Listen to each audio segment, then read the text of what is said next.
एक बार की बात है, भोलू और उसके दोस्त इमली और मन्नू अपने गांव में खेल रहे थे। शाम का वक्त था। खेलते खेलते सभी दोस्त थक गए और आपस में बात करने लगे। अरे दोस्तों, रोज एक ही तरह का खेल खेलकर मैं बोर हो गया हूँ। हमने बहुत दिन से कुछ रोमांचक नहीं किया है और ना ही हम कहीं बाहर घूमने गए हैं। हाँ भोलू, तुम सही कह रहे हो। मैं भी कुछ नया करना चाहता हूँ, पर मुझे समझ नहीं आ रहा है कि ऐसा क्या करे जिससे हम सबको मजा आए। अरे दोस्तों, मेरे दिमाग में एक आइडिया आया है। हमारे घर वाले रोज सुबह जंगल में लकड़ी लेने जाते हैं। क्यों ना हम भी उनके साथ जंगल में लकड़ी लेने जाए। इससे उनकी थोड़ी मदद भी होगी और हमें बहुत मजा भी आएगा। अरे वाह इमली, तुम्हारा दिमाग तो बहुत तेज दौड़ता है।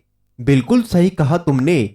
हम सब जंगल में लकड़ी लेने जाएंगे और वहां पर फल भी खाएंगे और मजे करेंगे। इस तरह सभी दोस्त यह तय कर लेते हैं कि वो सब कल जंगल में लकड़ी लेने जाएंगे और सभी दोस्त अपने अपने घर चले जाते हैं।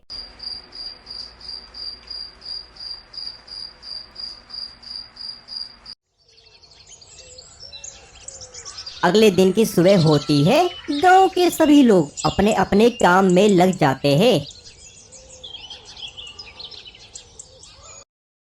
भोलू और उसके सभी दोस्तों की नींद भी जल्दी खुल जाती है। भोलू और मन्नू अपने मन में जंगल जाने का उत्साह लिए जल्दी जल्दी इमली के घर पहुंच जाते हैं।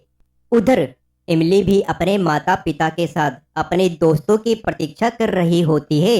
आओ दोस्तों, मैं तुम्हारी ही प्रतीक्षा कर रही थी। क्या अब हम चले? क्योंकि हमें समय से वापस भी आना है। हाँ हाँ इमली, मैं और मन्नू तैयार है। हाँ इमली, हम तैयार हैं, चलो चलते हैं। इस तरह सभी दोस्त और इमली के माता पिता जंगल की ओर चल पड़ते हैं। इस प्रकार सभी लोग कुछ समय बाद जंगल में पहुंच जाते हैं। जंगल में कुछ अंदर जाने के बाद इमली के पिता एक सूखे पेड़ से लकड़ी काटने लग जाते हैं। सभी दोस्त पास मौजूद फलों के पेड़ से फल तोड़ने लगते हैं। भोलू पेड़ पर चढ़कर फल तोड़ता है और सभी दोस्तों को भी देता है। इस तरह सभी दोस्त जंगल पहुंचकर बहुत खुश थे।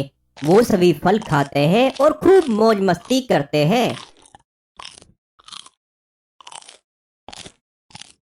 इमली के माता पिता सूखे पेड़ से लकड़ी काटने के बाद पास मौजूद एक तालाब के किनारे पड़ी सूखी लकड़ियां इकट्ठा करने लग जाते हैं। इस तरह कुछ समय बाद वे थक जाते हैं और तालाब से पानी पीने लगते हैं। तभी तालाब में से अचानक एक रोशनी निकलती है और एक आदमी प्रकट होता है जो कि तालाब में रहने वाला यक्ष होता है।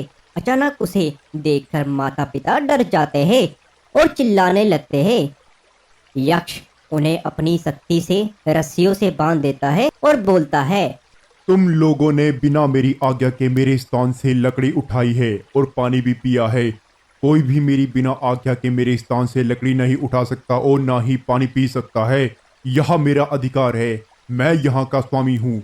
बचाओ बचाओ बचाओ पास बचाओ खेल रही भोलू और मंडली यह आवाज सुनकर चौंक जाते हैं। अरे दोस्तों, क्या तुमने यह आवाज सुनी? यह आवाज तो इमली के माता पिता की है। लगता है वो किसी संकट में है।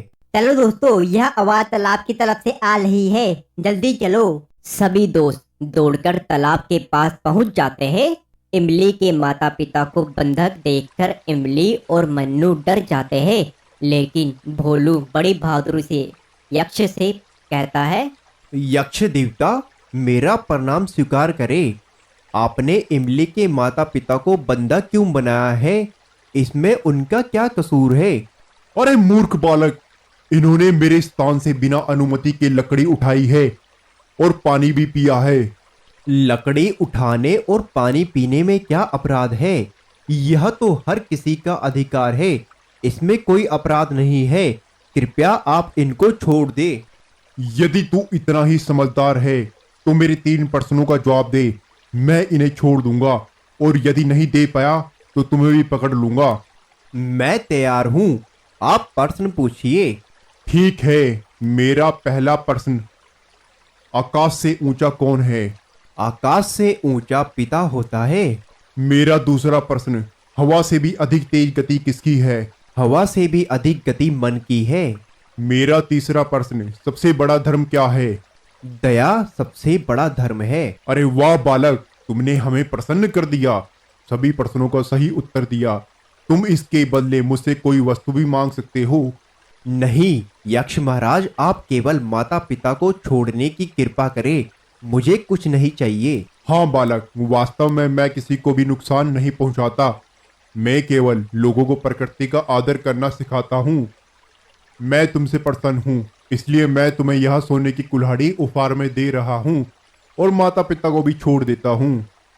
इस प्रकार सभी दोस्त खुश हो जाते हैं। यक्ष भोलू को सोने की कुल्हाड़ी उपहार में देकर गायब हो जाता है। इस तरह इमली के माता पिता भोलू की बहादुरी और समझदारी पर बहुत खुश होते हैं और शाबाशी देते हैं और सभी लोग खुशी खुशी गांव वापिस चल जाते हैं।